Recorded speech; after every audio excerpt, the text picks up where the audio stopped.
మన పురాణాలు చరిత్ర పట్ల విద్యార్థి దశ నుంచే అవగాహన పెంపొందించేందుకు భారతీయ ఇతిహాస సంకలన సమితి కృషి చేస్తోందని సమితి ప్రాంత సంఘటన కార్యదర్శి మోహన్ రావు తెలిపారు. సమాజంలో ఉన్న పెడధోరణులు, వికృత భావనలు తగ్గించుకునేందుకు పురాణాల పట్ల అవగాహన అవసరమని ఆయన అభిప్రాయపడ్డారు. గవర్నర్పేటలోని మాధవ సదన్లో భారతీయ ఇతిహాస సంకలన సమితి ఆధ్వర్యంలో సమావేశం నిర్వహించారు. ఈ సమావేశంలో పాల్గొన్న సమితి ప్రాంత సంఘటన కార్యదర్శి మోహన్ రావు మాట్లాడుతూ, మన పురాణాల పట్ల, చరిత్ర పట్ల సరైన అవగాహన లేకపోవటం వల్ల అనేక వికృత భావాలు, పెడధోరణులు వ్యాప్తి చెందుతున్నాయన్నారు. విద్యార్థి దశలోనే మన వేద వాజ్మయం, పురాణాలు, ఇతిహాసాల గురించి అవగాహన పెంపొందించాల్సిన అవసరం ఉందన్నారు. వీటి పట్ల అవగాహన పెంపొందించే దిశగా తమ భారతీయ ఇతిహాస సంకలన సమితి కృషి చేస్తోందని ఆయన వివరించారు. 1973లో ప్రారంభమైన తమ సమితి ఇప్పటికే విద్యార్థుల్లో చరిత్ర, ఇతిహాసాల పట్ల అవగాహన కల్పిస్తున్నామని ఆయన తెలియజేశారు. ఇతిహాస సంకలన యోజన 1973లో ప్రారంభమైంది. దానికి అనుబంధంగానే ప్రతి రాష్ట్రంలో కూడా భారతీయ ఇతిహాస సంకలన సమితి అనే శాఖలు పనిచేస్తూ ఈ చరిత్ర అన్వేషణ, ఆ చరిత్రలో ఉండే మన విజ్ఞానం కూడా ఉన్నది. మన భారత వేదాలు కానివ్వండి, రామాయణ భారతాలు కానివ్వండి, పురాణాలు కానివ్వండి, ఇంకా ఇతరమైనటువంటి సాహిత్యమైనటువంటి సంబంధమైన అంశాల్లో కూడా సైన్స్ ఉన్నది. ఆ విజ్ఞానం కూడా మనం వెలుగు తీసి ప్రజలకు అందించాలి అనే భావంతో ఈ సమితి పనిచేస్తున్నది. ఇప్పటికి ఆర్య ద్రావిడ సిద్ధాంతం మీద సుమారుగా ప్రపంచవ్యాప్తంగా అది సిద్ధాంతం లేదు, తప్పు అన్నది అంగీకరించారు. అలాగే మహాభారతం యొక్క యుద్ధం ఎప్పుడు జరిగింది, ఆ డేట్ కూడా నిర్ణయించాము. కాగా తొలుత చిన్నారులు సరస్వతీ దేవిని కీర్తిస్తూ ఆలపించిన శ్లోకాలు ఆహుతులను అలరించాయి.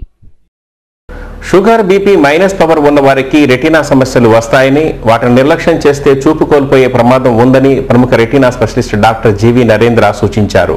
కంటిలోని రెటీనాను ప్రతి 6 నెలలకు ఒకసారి పరీక్షించుకోవాలని తెలిపారు. రెటీనా వైద్యుల సమావేశం నేటి నుండి ప్రారంభమైంది. బందర్ రోడ్డులోని మురళీ ఫార్చ్యూన్ హోటల్లో అరవింద రెటీనా సెంటర్ ఆధ్వర్యంలో 6వ వార్షిక రెటీనా వైద్యుల సమావేశం ప్రారంభమైంది. ఈ సందర్భంగా ప్రముఖ రెటీనా వైద్యులు రెటీనా అంటే ఏమిటి, రెటీనా ప్రాధాన్యత, రెటీనాకు సంబంధించిన అత్యాధునిక వైద్య పరీక్షల గురించి కంటి వైద్యులకు వివరించారు. ఈ సమావేశాన్ని ఉద్దేశించి ప్రముఖ retina specialist doctor G V Narendra మాట్లాడుతూ, రెటీనా సమస్య ఏ విధమైన సంకేతాలు లేకుండా వస్తుందని, తద్వారా చూపు కోల్పోతారని తెలియజేశారు. బీపీ, షుగర్, మైనస్ పవర్ ఉన్నవారికి రెటీనా సమస్యలు వస్తాయని, వాటిని నిర్లక్ష్యం చేయరాదన్నారు. కంటిలోని రెటీనాని ప్రతి 6 నెలలకు ఒకసారి పరీక్షించుకోవాలని సూచించారు. రెటీనా గురించి విస్తృత స్థాయిలో అవగాహన కల్పిస్తున్నామని నరేంద్ర వివరించారు.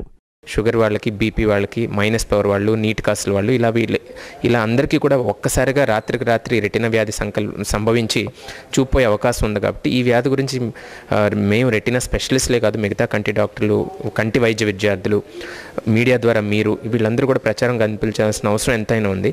ఈ సదస్సులో మన దేశ విదేశాల్లో ప్రాముఖ్యత పొందిన 6 రెటీనా స్పెషలిస్ట్ హాజరవుతున్నారు.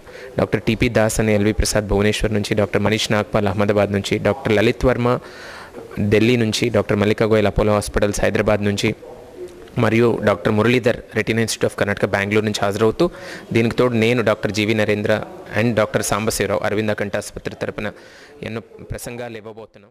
వార్తలు ముగించే ముందు ఈనాటి ముఖ్యాంశాలు మరోసారి.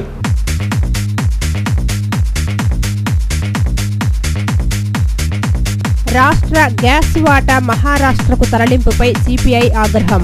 లెనిన్ సెంటర్లో ప్రభుత్వ దిష్టిబొమ్మ దహనం, ప్రభుత్వ వైఖరిపై తీవ్రస్థాయిలో ధ్వజమెత్తిన సిపిఐ రాష్ట్ర కార్యదర్శి నారాయణ.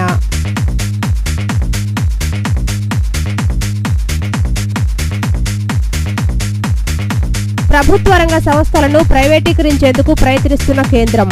సిపిఎం నేత మధు ఆరోపణ, యాజమాన్యం అసమర్థత వల్లనే బిఎస్ఎన్ఎల్ అప్పుల ఊబిలో కూరుకుపోయిందని విమర్శ.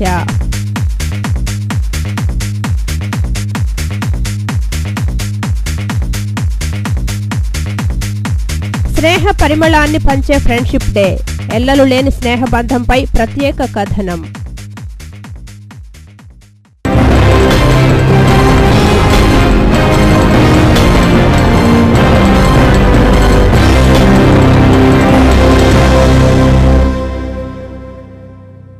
ఈ వార్తలు ఇంతటితో సమాప్తం. తిరిగి మళ్ళీ ప్రసారమయ్యే వార్తల్లో కలుసుకుందాం. నమస్కారం.